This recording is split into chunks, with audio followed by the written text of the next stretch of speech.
Hello students, स्वागत है आपका अपने यूट्यूब चैनल दर्शन बायोवाला में।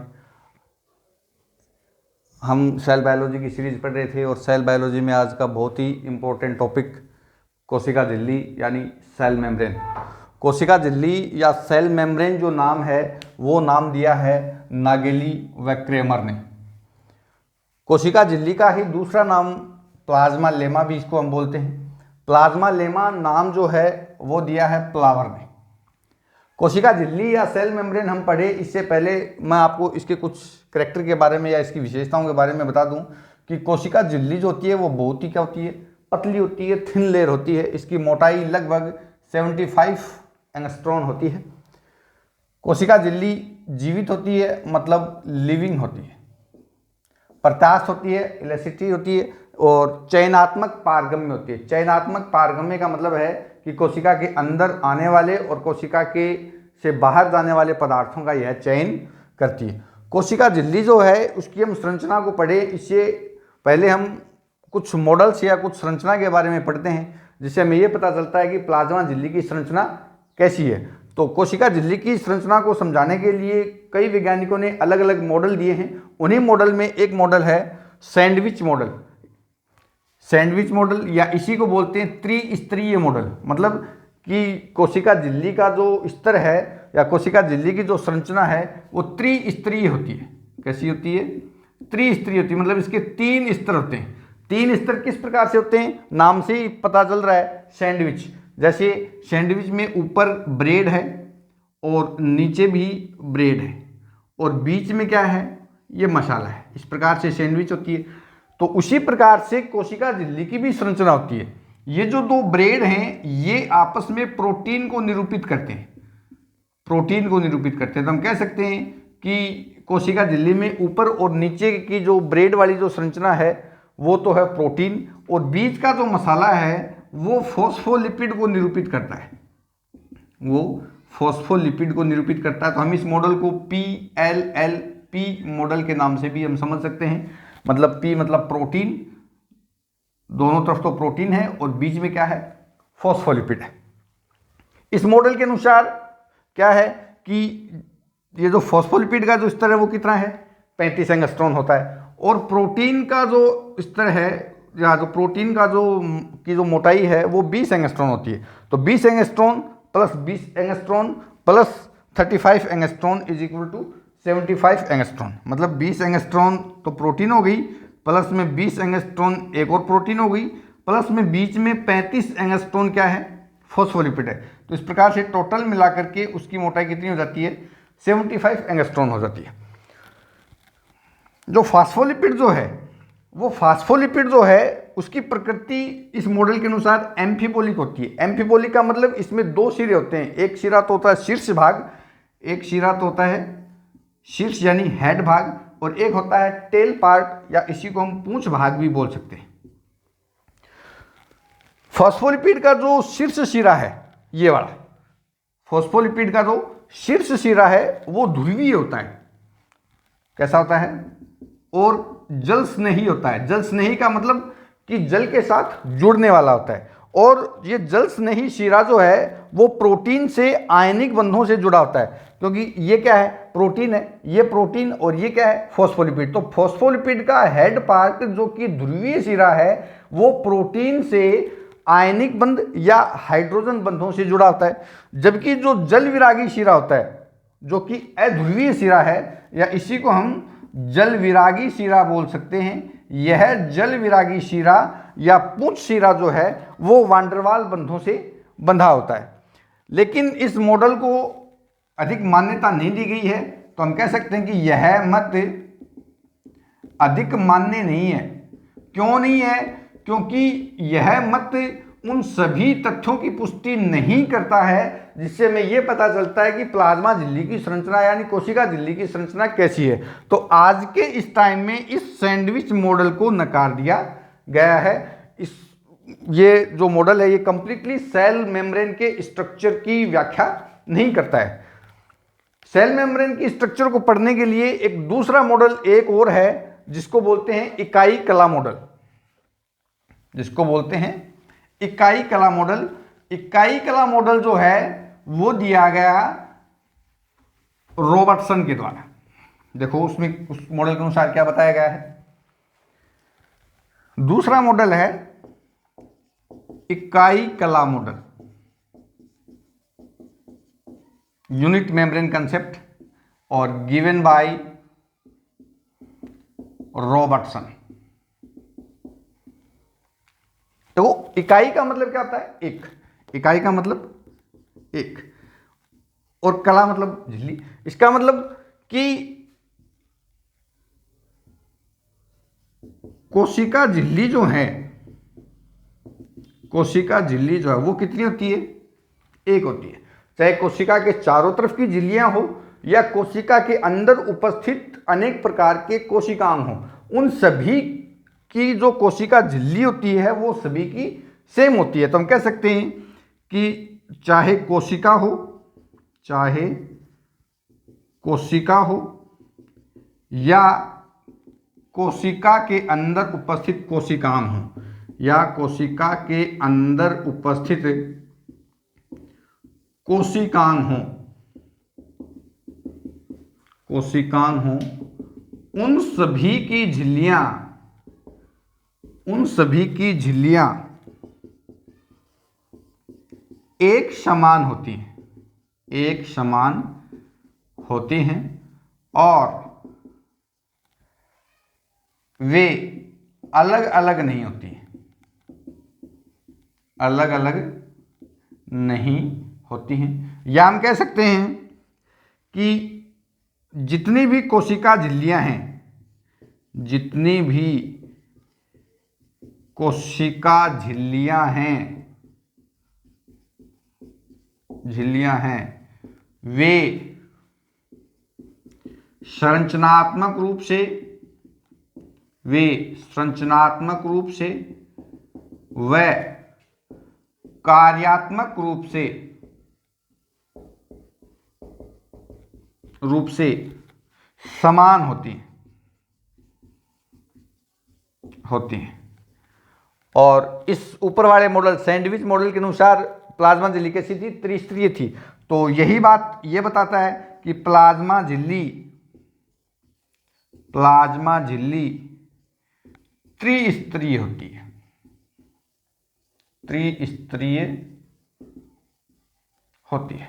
तो इकाई कला मॉडल गिवन बाय रॉबर्टसन, और इकाई का मतलब एक, तो हम कह सकते हैं कि कोशिका झिल्ली हो चाहे कोशिका के अंदर उपस्थित कोशिकांग हो, उन सभी का रासायनिक संगठन एक जैसा होता है, उनकी संरचनात्मक और क्रियात्मक दृष्टि से वो क्या होती हैं? समान होती हैं। लेकिन आज के टाइम में इस मॉडल को भी नकार दिया गया है, क्योंकि ये मॉडल भी एक सैंडविच मॉडल के जैसी है, और ये मॉडल भी प्लाज्मा झिल्ली यानी कोशिका झिल्ली की कंप्लीट व्याख्या नहीं करता है, जिससे हम ये समझ सकें कि भाई कोशिका झिल्ली यानी सेल मेम्ब्रेन की स्ट्रक्चर कैसी है।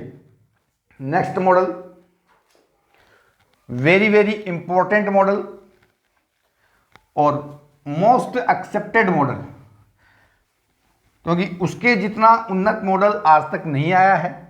उस मॉडल के अनुसार सेल मेम्ब्रेन की कंप्लीट स्ट्रक्चर हमें समझ में आ जाती है कि भाई सेल मेम्ब्रेन की स्ट्रक्चर कैसी होगी। तो मोस्ट इंपॉर्टेंट मॉडल है, मोस्ट इंपॉर्टेंट मॉडल है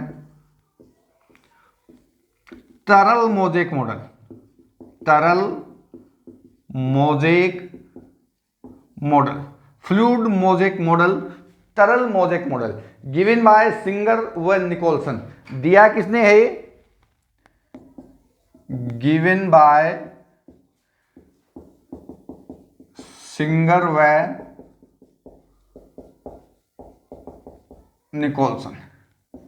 सिंगर और निकोलसन के द्वारा दिया गया यह तरल मोज़ेक मॉडल सेल मेम्ब्रेन की स्ट्रक्चर की कंप्लीट व्याख्या करता है। बहुत ही मोस्ट इंपॉर्टेंट और मोस्ट एक्सेप्टेड मॉडल है। इसके जितना उन्नत मॉडल अभी तक नहीं आया है, क्योंकि इस स्ट्रक्चर से हम समझ सकते हैं कि भाई सेल मेम्ब्रेन की स्ट्रक्चर कैसी रही होगी। तो देखो सेल मेम्ब्रेन की स्ट्रक्चर कैसी रही होगी, कुछ डायग्राम बना देता हूं मैं।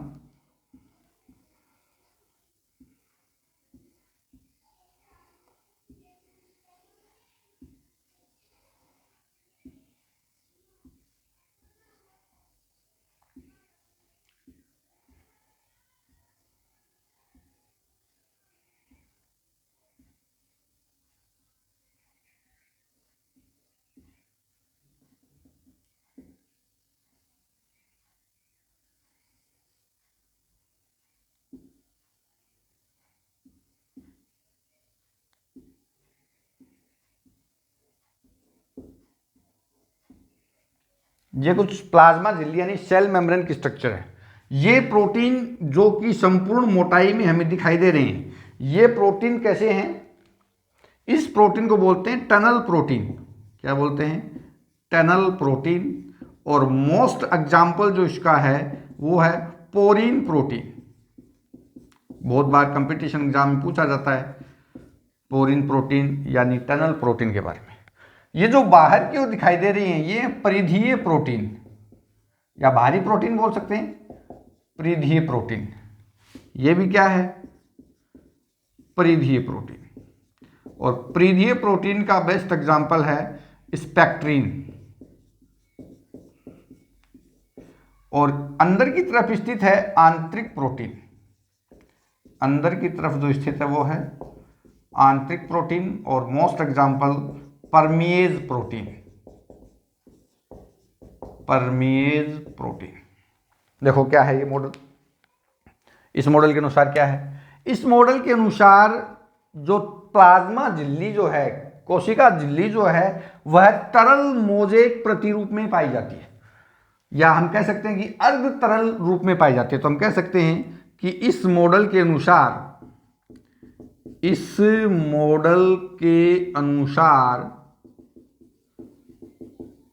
प्लाज्मा झिल्ली अर्ध तरल रूप में पाई जाती है। अर्ध तरल रूप में पाई जाती है। और क्या है? ये जो प्रोटीन और फॉस्फोलिपिड जो हैं, फॉस्फोलिपिड वह आंतरिक प्रोटीन मोजेक रूप में पाए जाते हैं। मोजेक प्रतिरूप में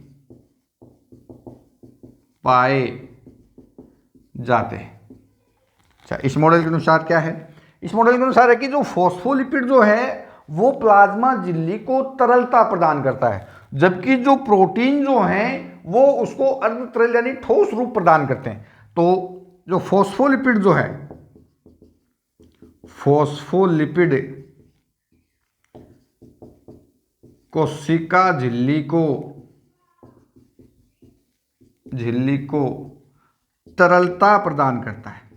तरलता प्रदान करता है। वह प्रोटीन मोजेक रूप में पाए जाते हैं। प्रोटीन मोजेक रूप में पाए जाते हैं। इसको हम इस एग्जाम्पल से समझ सकते हैं कि जैसे मान लो कि ये पूरा का पूरा एक समुद्र है। ये पूरा का पूरा क्या है? समुद्र है। और इस समुद्र में कुछ बर्फीले द्वीप हैं। इस समुद्र में क्या है? कुछ बर्फीले द्वीप हैं जो कि पानी में तैर रहे हैं। तो हम कह सकते हैं कि ये जो समुद्र है और ये क्या है? बर्फीले द्वीप है। ये क्या है? बर्फीले द्वीप है। तो जो समुद्र है वो तो किसको निरूपित करेगा? फॉस्फोलिपिड को। किसको निरूपित करेगा? फॉस्फोलिपिड को। और जो बर्फीले द्वीप हैं वो किसको निरूपित कर रहे हैं? प्रोटीन को। या हम इसको एक और एग्जांपल से समझ सकते हैं जो मोस्टली हम घरों में भी काम में लेते हैं। जैसे सपोज करो कि ये चाशनी है। ये क्या है? चाशनी है। और इस चाशनी में मान लो कि ये रसगुल्ले या गुलाब जामुन है। ये रसगुल्ले या गुलाब जामुन। तो हम कह सकते हैं कि ये तो मान लो क्या है? रसगुल्ले हैं। और ये क्या है? मान लो चाशनी।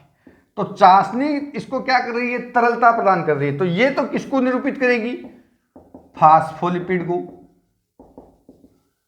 जबकि रसगुल्ले या गुलाब जामुन जो है वो किसको निरूपित करेंगे?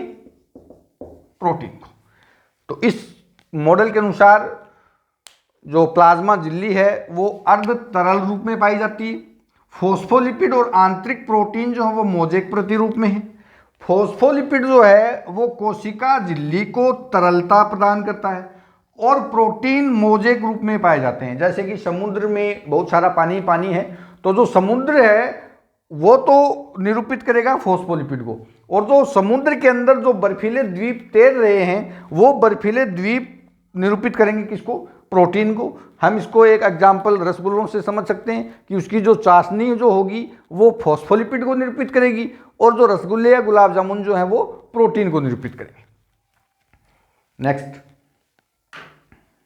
अगर आप इसका स्क्रीनशॉट लेना चाहो तो ले सकते हो। वीडियो अगर पसंद आ रहा हो तो लाइक करें, शेयर करें, सब्सक्राइब करें।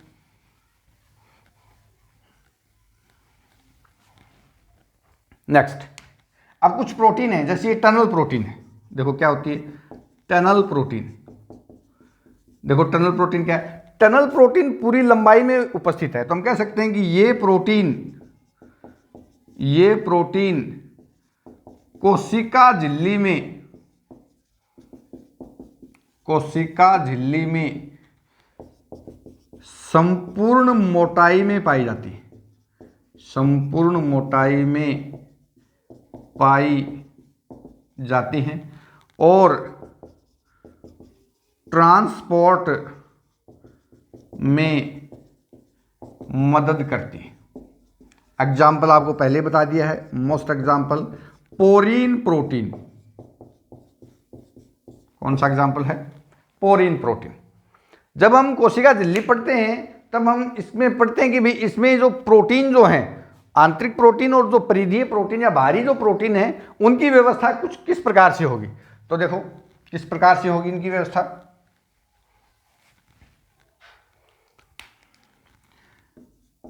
प्रोटीन, और प्रोटीन की व्यवस्था कितने रूप से है, दो रूप से। एक प्रोटीन है आंतरिक प्रोटीन,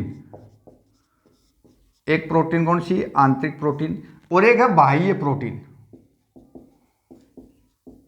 एक कौन सी है, बाह्य प्रोटीन। जो आंतरिक प्रोटीन है वो लगभग होती है 70%, जबकि बाह्य प्रोटीन होती है लगभग 30%। आंतरिक प्रोटीन को हम इंट्रिंसिक प्रोटीन भी बोल सकते हैं, इंट्रिंसिक प्रोटीन, और इसको बोल सकते हैं एक्सट्रिंसिक प्रोटीन।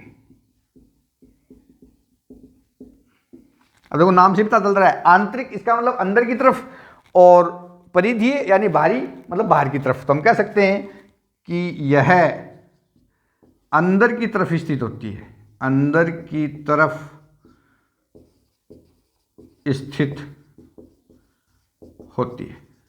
तो बाह्य प्रोटीन कहाँ होगी, परिधि की तरफ। तो हम कह सकते हैं कि यह परिधि या बाहर की तरफ स्थित होती है। अब अंदर की तरफ है तो उसको हम पृथक नहीं कर सकते हैं, तो हम कह सकते हैं कि इसे आसानी से पृथक नहीं कर सकते हैं, जबकि इसको हम आसानी से पृथक कर सकते हैं। तो इससे आसानी से पृथक कर सकते हैं। एग्जाम्पल की अगर बात करें तो आंतरिक प्रोटीन का बेस्ट एग्जाम्पल मैंने आपको बताया था परमिएज प्रोटीन, परमिएज प्रोटीन, और बाहरी प्रोटीन का बेस्ट एग्जाम्पल बताया था आपको स्पेक्ट्रीन, स्पेक्ट्रीन। तो ये भी आप याद रखेंगे, प्रोटीन की व्यवस्था सेल मेम्ब्रेन में किस प्रकार की पाई जाती है। जब हम प्रोटीन की स्ट्रक्चर को पढ़ लेते हैं तब हम एक मूवमेंट देखते हैं। कौन सा मूवमेंट, फ्लिप फ्लॉप मूवमेंट। कौन सा, फ्लिप फ्लॉप गति। फ्लिप फ्लॉप गति का मतलब है कि ये जो प्रोटीन जो हैं, ये प्रोटीन फास्फोलिपिड के स्तर में गति नहीं करते हैं, एक दूसरे में इसी प्रकार से गति करते हैं। तो यहां पर यह गति जो है वो संभव नहीं है, फ्लिप फ्लॉप गति संभव नहीं है। प्रोटीन की फ्लिप फ्लॉप गति जो है वो सेल मेम्ब्रेन में संभव नहीं होती। तो ये भी आप नाम याद रखें कि सेल मेम्ब्रेन में प्रोटीन की कौन सी गति या कौन सा मूवमेंट जो मतलब ना संभव नहीं है, फ्लिप फ्लॉप मूवमेंट है वो संभव नहीं है, क्योंकि यह जो गति होती है वो प्रोटीन से फास्फोलिपिड की तरफ होती है और इस प्रकार की गति इसमें नहीं पाई जाती है। नेक्स्ट, जब हम ये पढ़ते हैं तो इसी के साथ में हम एक और टॉपिक पढ़ते हैं, सेल मेम्ब्रेन का कंपोजिशन कैसा है। सेल मेम्ब्रेन का कंपोजिशन कैसा है। तो सेल मेम्ब्रेन का जो कंपोजिशन है उसमें है क्या क्या, तो देखो रासायनिक संगठन कैसा है, रासायनिक संगठन,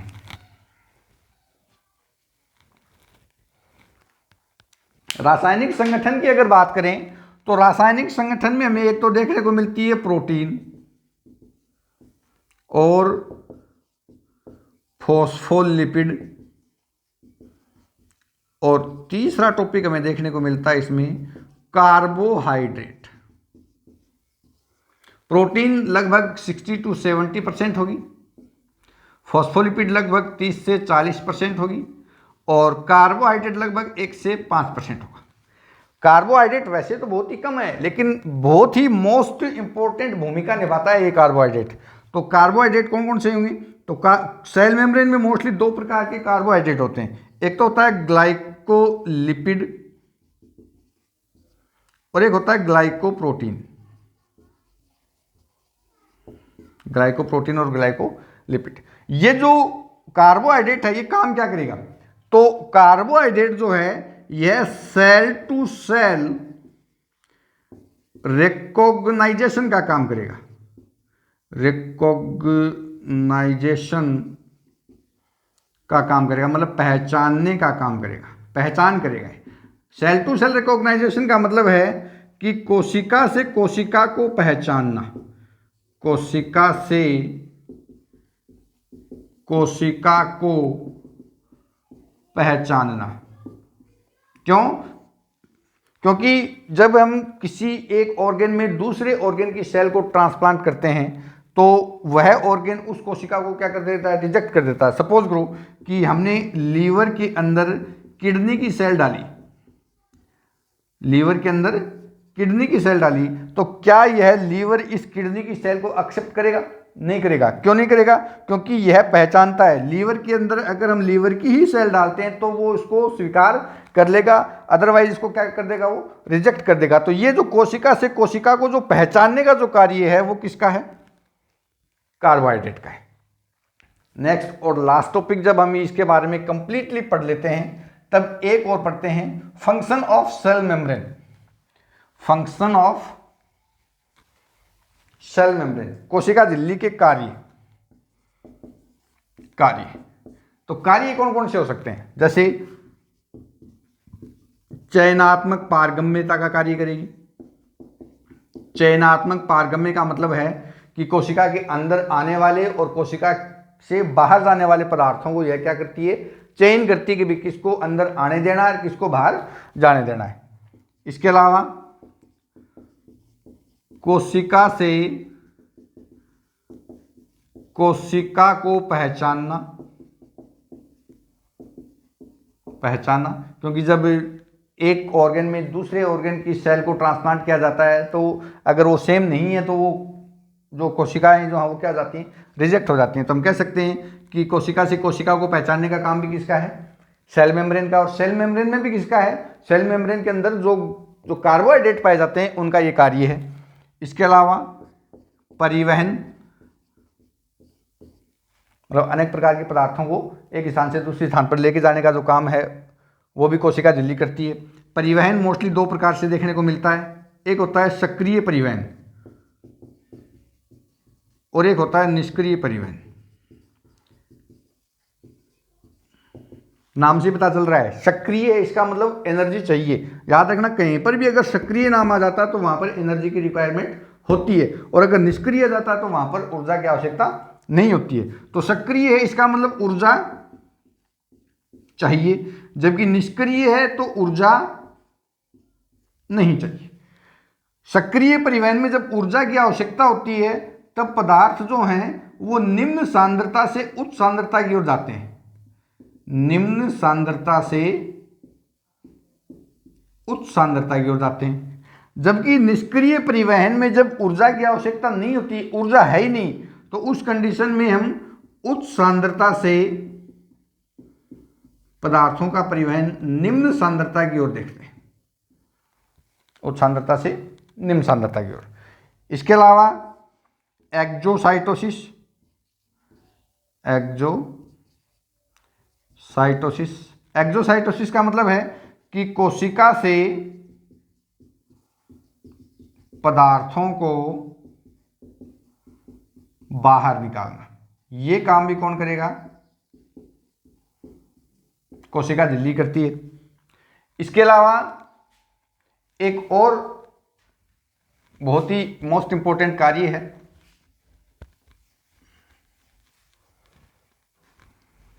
एंडोसाइटोसिस। एंडोसाइटोसिस, एंडोसाइटोसिस का मतलब क्या होगा? कोशिका के अंदर पदार्थों का अंतर्ग्रहण। तो कोशिका के अंदर पदार्थों का अंतर्ग्रहण भी दो प्रकार से हो सकता है। एक होता है पिनोसाइटोसिस, एक होता है पिनोसाइटोसिस, और एक होता है फैगोसाइटोसिस। फैगोसाइटोसिस, पिनोसाइटोसिस और फैगोसाइटोसिस। पिनोसाइटोसिस में क्या होगा? जो भी तरल पदार्थ हैं उनका अंतर्ग्रहण होगा, जिसको हम सेल ड्रिंकिंग भी बोल देते हैं।